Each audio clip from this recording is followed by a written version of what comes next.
नमस्कार, अमर उजाला.com पर आपका स्वागत है। मैं हूं अवनीश चौधरी और मेरे साथ हैं मेरे साथी रिपोर्टर संजय। हम बात करेंगे देहरादून के उस आतंक पर जो कुत्तों की वजह से है। वो कुत्ते जो प्रतिबंधित हैं, विदेशी नस्ल के कहलाते हैं और उनकी वजह से एक मंदिर जाती हुई महिला अस्पताल पहुंच गई। उस कुत्ते ने उनको इस तरह से उनको जख्मी किया कि उनकी जान संकट में है। और इसके बाद देहरादून में सवाल उठ गया है कि ये प्रतिबंधित नस्ल के कुत्ते आखिर कैसे लोगों पर अटैक कर रहे हैं, कितना खतरा है। ऐसे तमाम सवाल हैं जिन पर आज हम संजय से बात करेंगे। संजय, नगर निगम आप देखते हैं, आपकी बहुत अच्छी पकड़ है।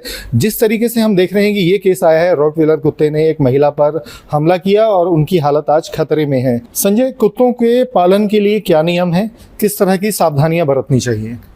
देखिए, कुत्तों के पालन के लिए नगर निगम ने कुछ प्रावधान निर्धारित किए हैं। इसके तहत अगर किसी व्यक्ति को कुत्ते का पालन करना है तो बाकायदा उसका पंजीकरण नगर निगम में कराना पड़ता है और इसकी कुछ 200 रुपये की फ़िलहाल फ़ीस तय कर रखी है। इसके अलावा पंजीकरण में उनका नसबंदी का सर्टिफिकेट भी कुत्तों का लगाया जाता है।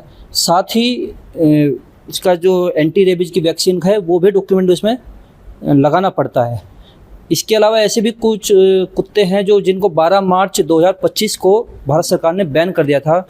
वो 23 प्रकार की नस्लें हैं। इनमें रोटवीलर, पिटबुल और कई तरह के नस्लें विदेशी कुत्ते हैं। इनका पंजीकरण पूरी तरह आयात इनका और प्रजनन, इनको पालना, इनकी बिक्री, वो सब प्रतिबंधित है देहरादून नहीं, पूरे भारत में। अगर इसमें एक चीज़ ये भी है कि अगर किसी के पास पहले से इस तरह का कोई कुत्ता है तो उसके डॉक्यूमेंट बाकायदा लगाकर उसको पंजीकृत किया जा सकता है। लेकिन संजय, हम ये देख रहे हैं कि नियम बने हुए हैं, प्रतिबंधित भी हैं, 23 तरह की नस्लें आप बता रहे हैं, लेकिन एक चलन है, लोग उसके बावजूद ये पिटबुल, रॉटवीलर नस्ल के कुत्तों को पालते हैं जो अक्सर खतरा भी बनते हैं। तो ऐसे में क्या इनके खिलाफ एक्शन हो सकता है? अगर कोई नियमों का पालन नहीं करता है तो उसके खिलाफ पुलिस क्या कार्रवाई कर सकती है, निगम क्या कार्रवाई कर सकता है? देखिए, अभी 2 दिन पहले एक मामला आया है जी। मंदिर जाती एक महिला को कुत्ते ने काट लिया था। रोटवीलर कुत्ते थे, झपट पड़े, मरनासन हालत में महिला पहुंच गई थी। एक अस्पताल में भर्ती हैं, अभी भी हालत उनकी गंभीर बताई जा रही है।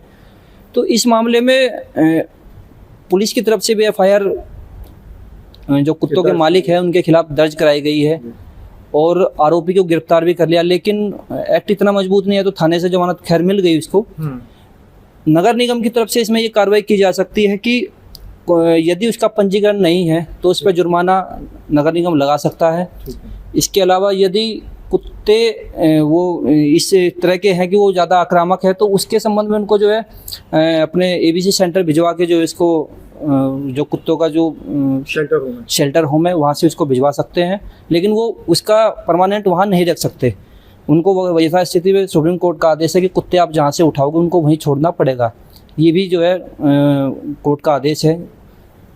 संजय, आपने ही एक खबर की, आज अहम खबर है कि जब हम बात कर रहे हैं निगम के एक्शन की, तो निगम के एक्शन से हम क्या उम्मीद करें जब उनका पोर्टल ही अपडेट नहीं है लंबे समय से। आज ही की आपकी खबर है अमर उजाला में, वो एक बार हमारे दर्शकों को ये अपडेट दें कि जो पोर्टल है वो कितना कामयाब है या उसमें क्या कमियाँ हैं।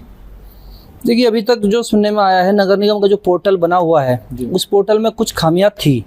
उसमें पहली सबसे बड़ी खामियां थी कि अगर हमें कोई रिन्यूअल कराना है तो रिन्यूअल हम खुद कर सकते हैं। किसी व्यक्ति को अगर अपना रिन्यूअल कराना है, अपने डॉक्यूमेंट जमा करेगा, लेकिन नगर निगम की तरफ से इसका वेरिफिकेशन की कोई व्यवस्था अभी तक नहीं थी। लेकिन अब शायद उसमें नई व्यवस्था की गई है।